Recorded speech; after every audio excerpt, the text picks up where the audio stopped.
Saya tidak tanya COVID, Saya tanya polusi.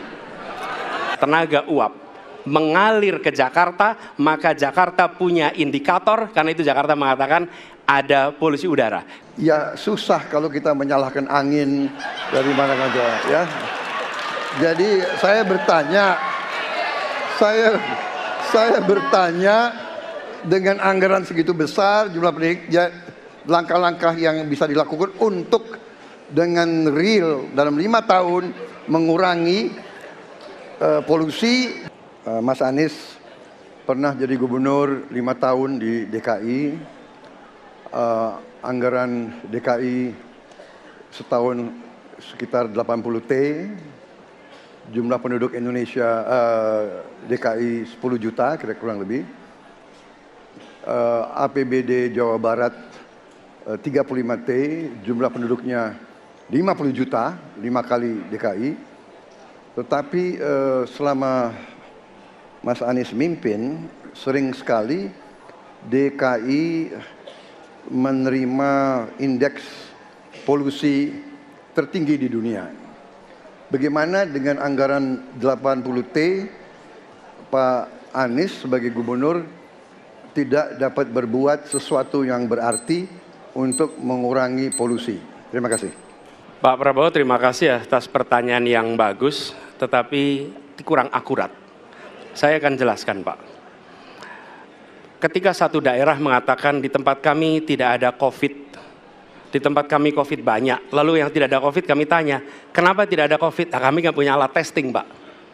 Karena tidak punya alat testing, maka tidak ada COVID. Yang punya alat testing, maka ada COVID. Okay? Saya tidak tanya COVID, saya tanya polusi. Boleh saya selesaikan dulu? Ya, jadi apa yang terjadi? Di Jakarta kami memasang alat pemantau polusi udara. Bila masalah polusi udara itu bersumber dari dalam kota Jakarta, maka hari ini, besok, minggu depan konsisten selalu akan kotor. Tapi apa yang terjadi? Ada hari di mana kita bersih, ada hari di mana kita kotor. Ada masa minggu pagi, Jagakarsa sangat kotor. Apa yang terjadi? Polusi udara tak punya KTP. Angin tak ada KTP-nya. Angin itu bergerak dari sana sini. Ketika polutan yang muncul dari pembangkit listrik, tenaga uap, mengalir ke Jakarta, maka Jakarta punya indikator, karena itu Jakarta mengatakan ada polusi udara. Ketika anginnya bergerak ke arah Lampung, ke arah Sumatera, ke arah Laut Jawa, di sana tidak ada alat monitor, maka tidak muncul. Dan Jakarta pada saat itu bersih. Kalau problemnya dari dalam kota saja, maka konsisten tiap waktu. Ya, kita punya masalah polusi. Karena itu kita kerjakan dengan apa? Kita lakukan, Pak. 1, dengan pengendalian emisi dari kendaraan bermotor dan pengujian emisi sekarang wajib. Yang kedua, elektrifikasi kendaraan umum. Yang ketiga, konversi kendaraan umum. Dan dulu yang naik kendaraan umum hanya 350.000 per hari, sekarang 1 juta per hari. Jadi itu kita kerjakan untuk menangani soal polusi di Jakarta. Ya susah kalau kita menyalahkan angin dari mana saja ya. Jadi saya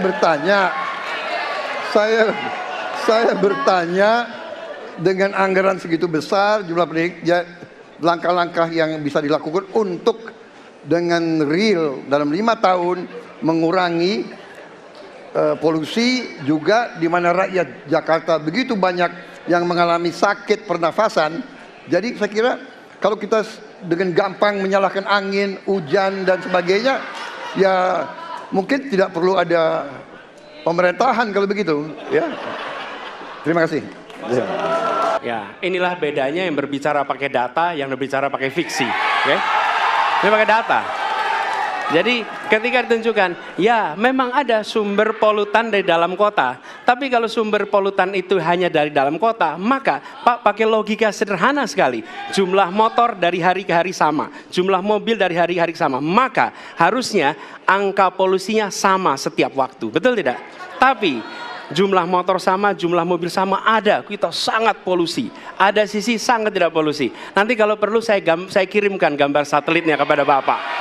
supaya Bapak bisa menyaksikan. Dan inilah mengapa kita mengambil langkah itu pakai ilmu pengetahuan, pakai data, dan menggunakan saintis untuk terlibat. Kalau tidak pakai itu, maka nggak akan ada langkah yang benar. Dan ini kemudian saya teruskan, Pak, bagaimana pengendalian itu dikerjakan untuk dalam Jakarta. Jika saya terpilih presiden, maka yang luar Jakarta saya kendalikan GDP kita. Di samping mengurangi kebocoran pajak dan hutang-hutang yang kita gunakan untuk aktivitas produktif. Jangan hutang itu digunakan untuk kegiatan yang non produktif. Misalnya, hutang dipakai untuk membeli alutsista bekas oleh Kementerian Pertahanan. Itu bukan sesuatu yang tepat. Justru kita harus sebaliknya yang kita kerjakan. Nomor urut 3, Bapak Ganjar Pranowo. Kami persilakan Bapak, waktu Anda 1 menit. Kita membaca buku Convention of Economic Hitman dari John Perkin, bahwa hutang-hutang itu memang bisa mematikan. Maka hati-hati kalau mau hutang. Terutama pada infrastruktur yang punya risiko tinggi. Kita mesti hitung betul, kita mesti prudent betul. Karena ini pernah dilakukan dan membuat banyak negara kolaps karena hutang. Namun demikian, kalau mau pakai kekuatan dalam negeri, artinya wajib hukumnya kita mendorong ekonomi tumbuh 7%, kemudian govern berjalan bisa dengan baik, maka ICOR bisa turun 4%, dan kemudian kita mesti betul-betul anti korupsi. Kalau itu tidak dilakukan, maka tidak akan tumbuh ekonomi yang ada di tempat kita. Ease of doing business mesti dilakukan. Hanya saja memang kalau kita bicara pada industri pertahanan kita, mesti kita kuatkan industri dalam negeri. Jadi mohon maaf kaitan dengan hutang, no utang, no usang. Sehingga alutsista kita betul-betul kita lakukan transfer of teknologi dari dalam negeri. Waktunya Baik, habis. waktu sudah habis. Mohon tenang, mohon tenang, mohon tenang. Sekali lagi mohon tenang. Kami persilakan kepada calon presiden nomor urut 1, Bapak Anies Baswedan menanggapi jawaban dari capres nomor urut 2 dalam waktu 1 menit, Pak Anies. Sebaiknya disebutkan berapa persentase yang ideal, Pak, untuk kita di Indonesia. Kalau hanya mengatakan bahwa kita termasuk yang terbaik, berapa angkanya? Menurut hemat kami, kita harus bisa mencapai maksimal angka 30% dari GDP. Sehingga kita aman di situ, di bawah 30%. Dan itu caranya apa? Dengan satu menata hutangnya, yang kedua memperbesar GDP-nya. Yang tidak kalah penting adalah melakukan pengembangan skema-skema yang lebih kreatif dalam mencari hutang luar negeri, termasuk pelibatan swasta. Lalu memastikan bahwa ada perluasan wajib pajak yang harapannya nanti akan memperkuat juga GDP kita. Di samping mengurangi kebocoran pajak. Dan hutang-hutang yang kita gunakan untuk aktivitas produktif. Jangan hutang itu digunakan untuk kegiatan yang non produktif. Misalnya, hutang dipakai untuk membeli alutsista bekas oleh Kementerian Pertahanan. Itu bukan sesuatu yang tepat. Justru kita harus sebaliknya yang kita kerjakan. Baik. Terima kasih. Harap tenang dulu. Harap tenang dulu. Kita kembali ke calon presiden nomor urut 2, Bapak Prabowo Subianto, untuk merespon tanggapan dari kedua capres. Waktu Bapak 1 menit, silakan. Saya nggak mengerti. Jangan-jangan guru kita, buku kita sama, Pak Ganjar. Kok saya banyak sependapat. Terus aja. Saya akan bilang AA. Saya bukan orang macam-macam. Tapi Pak Anies, saya kira Pak Anies perlu belajar ekonomi lagi, ya kan? Jadi kalau bilang ideal 30%, dasarnya apa? Yang di bawah kita itu Arab Saudi, Rusia, pokoknya negara-negara yang punya sumber alam yang luar biasa. Tetapi 40% ya salah satu terendah sekarang. Jadi kalau kita mau bangun industri, tadi saya setuju sebagian dari yang Bapak sampaikan. Oh iya, kenapa? Yang penting utang itu produktif. Itu saya setuju.